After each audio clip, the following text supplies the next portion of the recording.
Bonjour à tous, dans cette vidéo, je vous présente un extrait de mes activités d'enseignement à distance à l'école internationale Charlemagne, Doha, Qatar. Ce travail représente un retour d'expérience que j'ai aimé partager avec vous.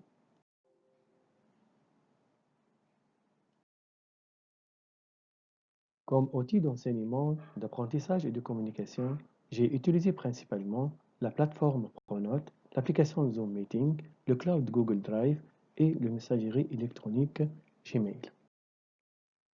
Pour mener à bien ma mission d'enseignement en ligne, j'ai appliqué un scénario pédagogique basé sur la technique des classes inversées. Mon scénario pédagogique est composé de 3 étapes présentées dans l'ordre. Première étape, pré-leçon, ou bien préparatif de la leçon. Deuxième étape, leçon. Troisième étape, post-leçon, ou bien clôture de la leçon. Première étape, les préparatifs de la leçon. Il est recommandé de déposer et partager le support de cours quelques jours avant la date de la leçon. Il est également important de rappeler les élèves à télécharger le support de cours, regarder la vidéo et répondre au quiz. Deuxième étape, leçon en ligne. La leçon en ligne se fait par visioconférence avec l'application Zoom Meeting. On commence la leçon soit par revoir la vidéo ou bien collecter les réponses du quiz.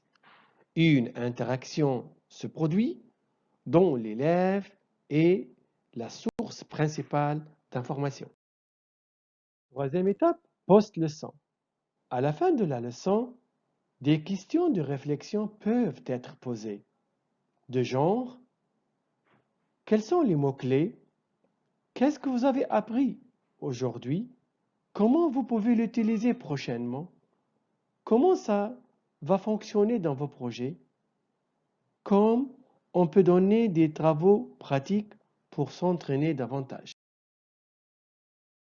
Les diapos qui suivent donnent une idée sur les différents médias utilisés pour présenter les cours, autrement le format des fichiers, la hiérarchie des cours et des classes, et enfin les canaux de partage utilisés.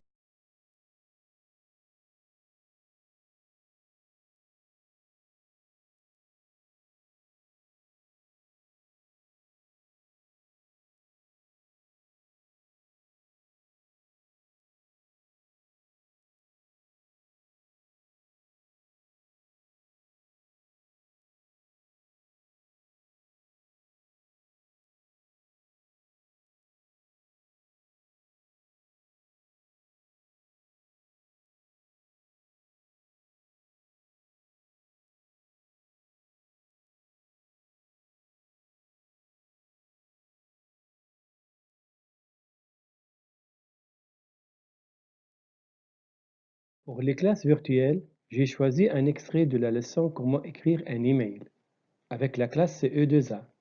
La leçon commence par revoir la vidéo How to write email.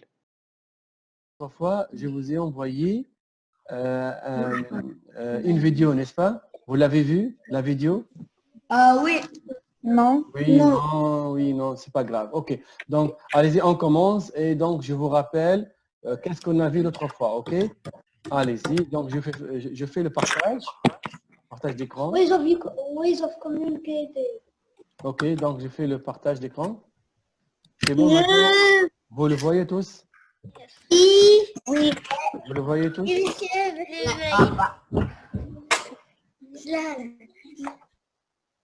Voilà. Donc, je vais activer Musta, OK? Je vais activer Asma devant moi. Alors, qui d'autre veut participer? Qui d'autre veut participer? Mohamed Faris. Mohamed Faris. Firas. Ryan Belli. Et voilà. Donc, on a choisi 4. Abdelhaq. OK, Abdelhaq. Je t'active. Allez-y. Allez, donc voilà, on a 5 élèves. S'il vous plaît, restez tranquille et sage. Allez, on commence. Très bien, voilà. Donc, écoutez maintenant cette vidéo et dites-moi de quoi parle-t-elle cette vidéo? Je sais déjà avant de regarder la vidéo. Ah si, je le sais. Allez, écoutez.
Très bien.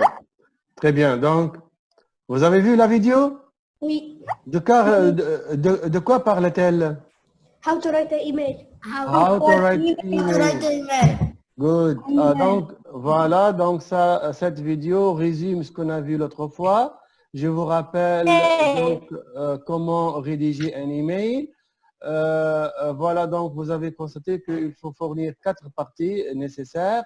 Il faut être gentil, il faut écrire avec prudence et tout ça. Donc, les 4 étapes à suivre. Très bien. Donc, ça, c'est un rappel de ce qu'on a vu l'autre fois. C'est une très bonne vidéo donc, que vous pouvez garder. Donc, et donc, qui vous rappelle comment rédiger un email. Très bien. Alors, donc aujourd'hui, our lesson today talk about Mohamed Firas. Yalla. Our lesson today, Sending and receiving to. how to Sending and receiving an email. Receiving. And all our objects today are How to send the email. yes, How to reply to an email. How to reply to an email. how to reply to an email. Good. Donc aujourd'hui,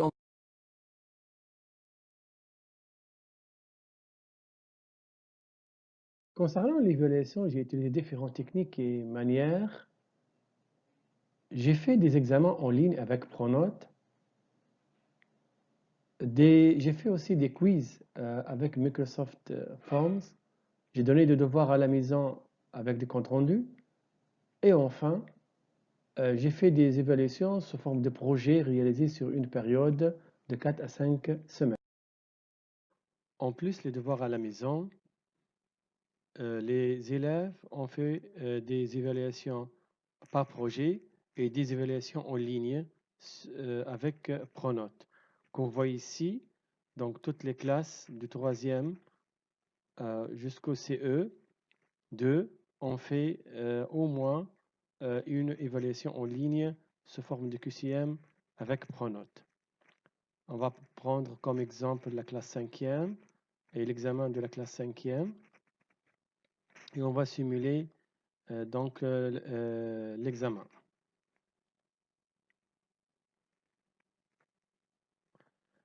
On a des questions avec une seule réponse.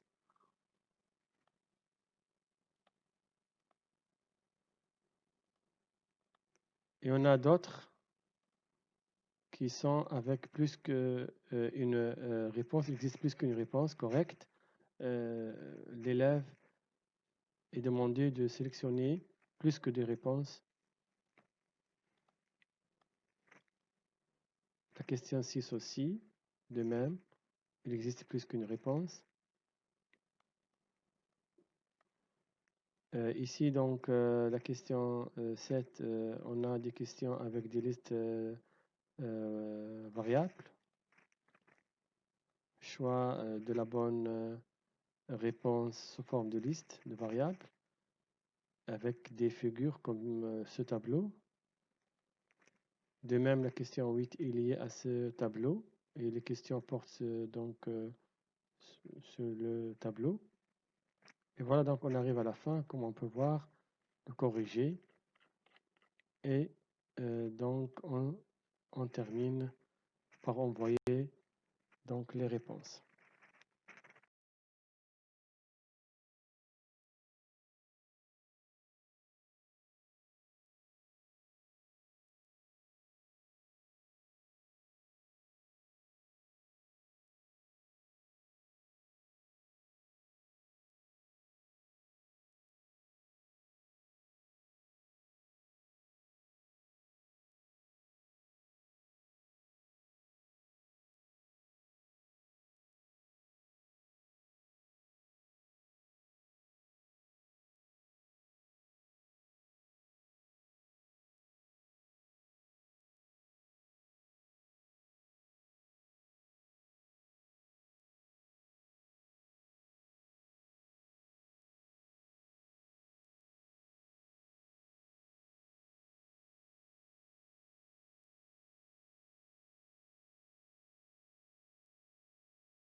L'interaction et la communication avec les élèves et les parents d'élèves étaient fortes tout au long de la période d'enseignement à distance. Le but était pour informer ou bien s'informer, justifier, clarifier, expliquer des notions liées au cours ou bien résoudre des problèmes techniques. L'échange d'informations s'est déroulé principalement par email et message.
Dans cette vidéo, je vous présente la communication et l'interaction avec les parents et je reviens vers le début de lancement des cours à distance vers 18/3 2020 et regardez donc le nombre important des emails et d'échanges de messages avec les parents tout au long de cette période d'enseignement à distance, ainsi que les interactions et les emails d'infos destinés pour les parents ainsi que les élèves.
Pour finir, je clôture ma présentation avec ces chiffres et ces statistiques de suivi de présence des différentes classes que j'enseigne sur une période de 6 semaines.